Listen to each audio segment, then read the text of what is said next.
What's up everyone, my name is Pauline, I'm a physical therapist and you are watching Clinical Sprinkles. So the applications for PT school is referred to PTCAS and that's opening up in just a couple weeks, and so I thought I would share how I picked the schools that I applied to, how many I applied to, and kind of the process of what happened once I applied. I applied to PT school my senior year of college, so it was my fourth year of college, and I was still in the midst of taking classes, so I opened the application around actually the fall, and I didn't shoot for any of the early deadlines or the early applications. I kind of just shot for the November deadline. The PTCAS application is an online format where you can actually also look up different schools. So I'm from Oregon, I have family roots in Oregon, and so location was one of the biggest factors at the time because ideally I could live from home and save money. There was only one accredited PT program, and so obviously I applied for that. But then the second one that I applied for was a non-accredited program, and I applied for that one as well, just to be within the boundaries to live within Oregon and to be able to live from home. So I applied for the two in Oregon, and then in addition to that, I asked myself where else could I see myself living.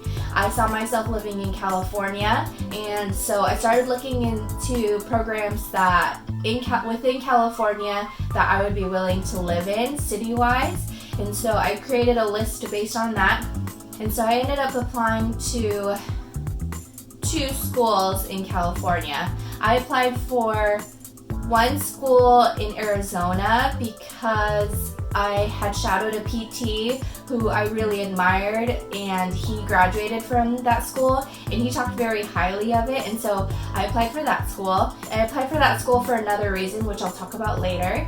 And then one other school, what's neighboring to Oregon, is Washington, and so I also applied for one Washington school. So location was the biggest driver, two in Oregon, two in California, one in Arizona, and then one in Washington. So that was a total of 6 schools. Another thing that was a priority for me was GPA requirements. So I decided that I wanted to be a human physiology major this winter term of my freshman year, and the way that the science classes work at my university was that you had to start them in the fall because it was a sequence and you couldn't take part 2 without taking part 1, and so I kind of fell behind a year is what it felt like. So then I took a bunch of gen ed classes to fill my freshman year, but I knew I couldn't start my science sequences until my sophomore year. So sophomore year really killed me because I took 2 general science classes. I took chemistry and biology, both which had labs. Both are subjects that I apparently wasn't very strong at, and so I think I spread myself a little bit too thin that year and didn't do very well in those classes. Then I shoved a physics class in a summer, and so needless to say, my prereqs like the Gen Chem, Bio, and Physics were mediocre and actually brought my GPA down. What happened was when I got into my junior and senior year, I started taking the upper division classes, and I did a lot better in those subjects because those were the subjects that I was passionate about. What I did was brought my GPA up from there, but my general sciences kind of brought my GPA down. So GPA was a huge factor for me when I was applying to PT schools. So I ranked the schools based on GPA and then cross-referenced that list with the locations that I had kind of set my, targets for. So location's still number 1 priority for me. Number 2 was which schools would I stand above the minimum to the other applicants applying. I applied for schools that accepted a 2.8 as the minimum GPA requirement so that mine would stand a little bit above the minimum. So if people applied with 2.8, then I would be above that. So that's another factor that I had to consider only because of the statistics that I had in front of me. I wanted to go to PT school straight out from undergrad, and so there wasn't time to retake classes at the time because I already had a full schedule.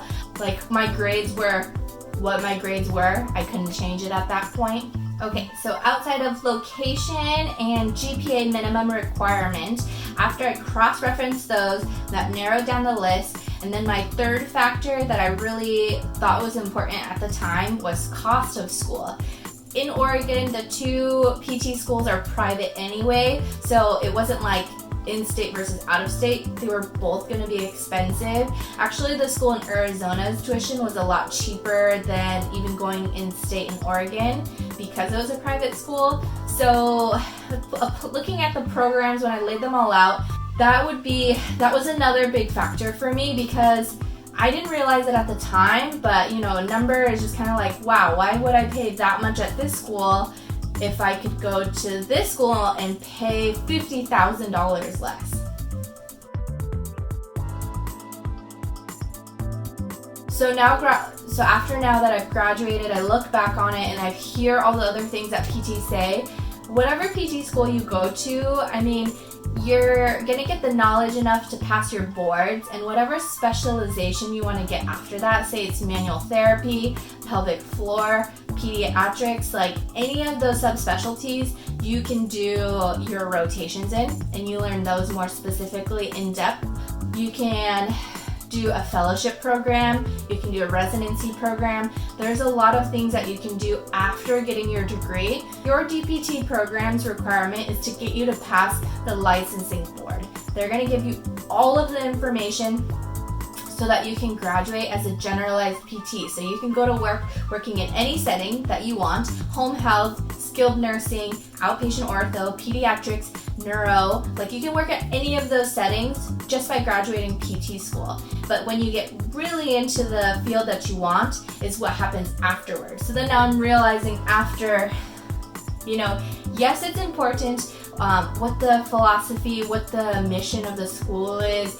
So make sure that if there are specific values that you are looking into those schools. But for me, I was pretty open and cost was a big deal to me. So I would have been okay with the cheapest school. There's something to say about time is money, and if I got into PT school my first year, then I wouldn't have to take a gap year.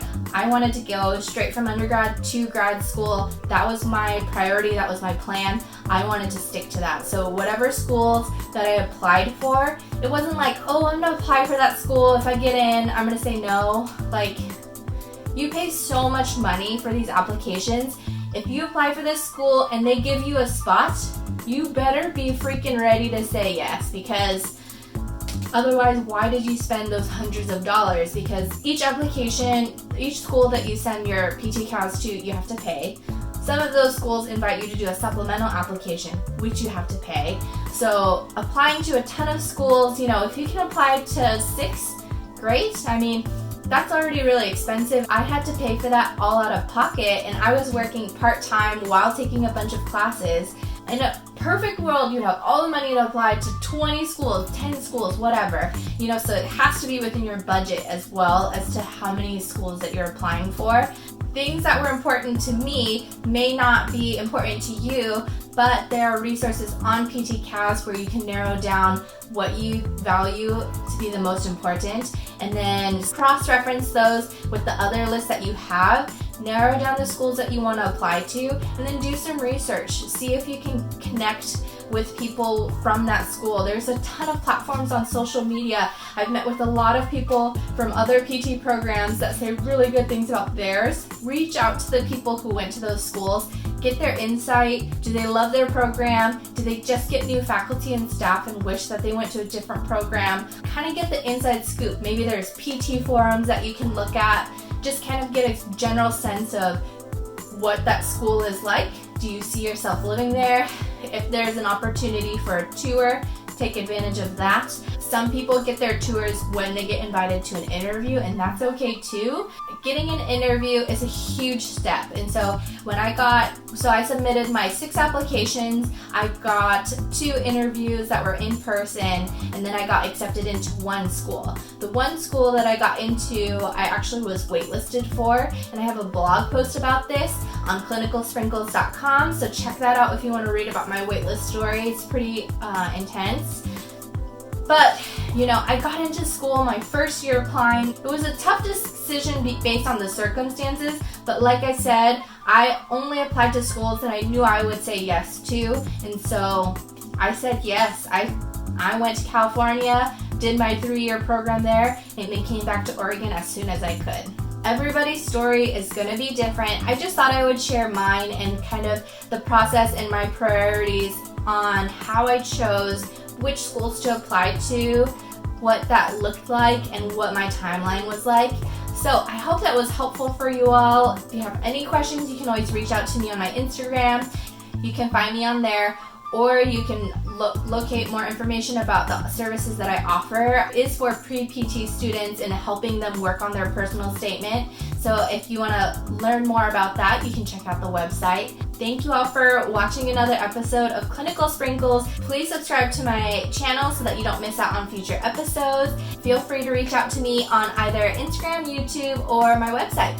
Thanks so much for watching.